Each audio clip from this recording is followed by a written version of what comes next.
Hi, I'm Pip, and welcome to From Scratch, a series where we're turning our least favorite watch from our collection into hopefully our dream watch shop, and break down everything we do step by step. So in our last video we made our first profit, and if there's one thing I learned in business school, it's find what works and repeat it. So this time, we'll try to replicate what we did before, and see if it'll work again and make us even more profit. Alright, so remember in the last video, I kind of made a theory to help us find watches we can actually repair with our $14 beginner watch kit. To recap, that theory was, if a watch is listed as 4 parts to repair, is quartz, and is under 10 years old, there's a good chance it just needs a battery replacement to get running again. Since that theory worked for us last time, and we made like 100% profit, I figured I'd try to test it again. So this time, I bought a Casio and a TimeX on Facebook Marketplace, listed as 4 parts of repair. The Casio follows both the rules of our theory. It's quartz and it's under 10 years old. So I'm pretty sure this one will just need a battery replacement and it'll be good as new. However, the TimeX is a bit of a stretch because it is quartz, but I'm pretty sure it's older than 10 years old. So this one's a bit of a gamble, but we'll try to put a battery in it and see if it gets ticking again. So let's start with the TimeX and see if we're going to be able to repair it. Remember, we just have a beginner kit for our tools, so we're pretty limited. So if there's something worse going on, we might not be able to fix it. This battery replacement's pretty quick though, so let's see if it works. So we'll start with removing the bracelet. And to do that, we'll just use this push pin tool to push the spring bars in so we can kind of pull that bracelet away. And then we could just do the same on the other side as well.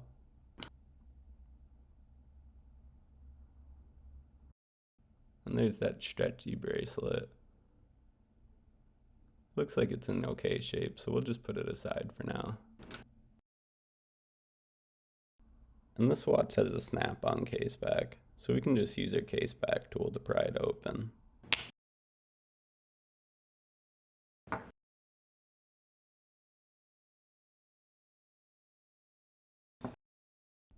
Then we could just put that case back to the side.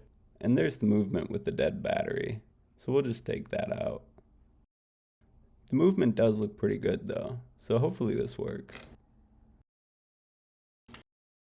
Now we'll just put a new battery in with our tweezers, and it just kind of pops into place.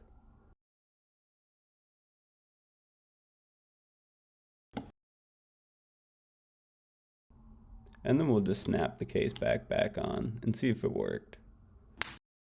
And it looks like it did. It's not like we'll make a ton on this one, but we'll cover that later. So now we can just put that bracelet back on. We'll just use a spring bar tool to push those spring bars in so we can put the bracelet in place.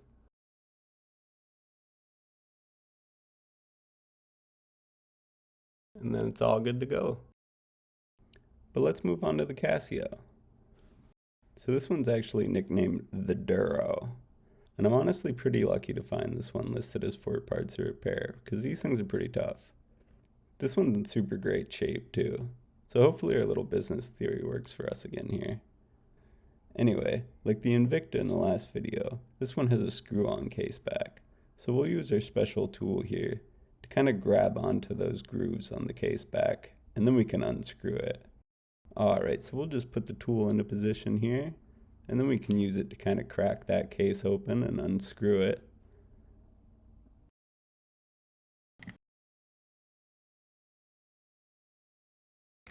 And then we can just unscrew the rest with our fingers here. And then we can just get that case back out of the way. Now we can remove that plastic movement holder. And now we're just removing the screw that holds the battery clip in place.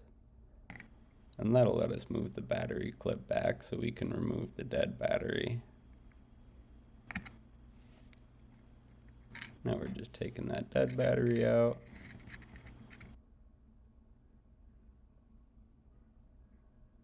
We could put the fresh battery in. Now we'll just hold that battery clip in place with a piece of pegwood.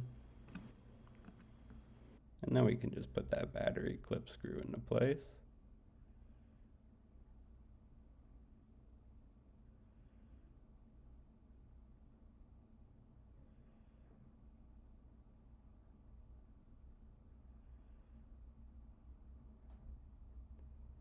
We can tighten that down.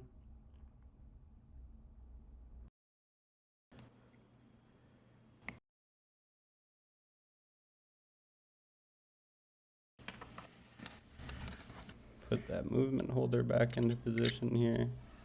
Now we'll just snap it into place.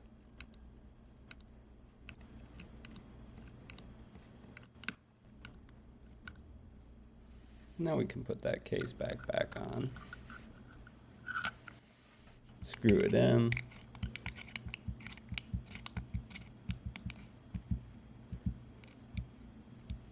And then we'll just use our special tool here to kind of tighten the last little bit there to make it nice and tight on the case. Alright, now we can see if that battery got it ticking again. And it looks like it did, so we're all good to go. So now we can just sell these on eBay quick and go over the financial breakdown. Alright, so we bought these watches together as a lot on Facebook Marketplace for $20. Then we spent $5 on the 2 batteries for the watches. But then we sold the TimeX for $10 and we sold the Casio for $35. So overall we profited $20, and that brings our overall business account to $214. So it looks like our theory worked for us again here. However, it's obviously still just a theory. If a watch is broken, there could always be a number of things that are causing the problem, even if it's quartz and even if it's under 10 years old. But we have to start somewhere, and I feel like these guidelines kind of helped us focus on an issue we're capable of repairing with our limited equipment, that being replacing batteries. I'll always keep an eye out for watches that fall under our theory's parameters, but our next repair will be something different. Even though I think our theory is a great way to help us kind of find watches that might just need a battery replacement, I think it'll be good to mix it up and learn something new with our next repair. This series is all about building our dream watch shop after all.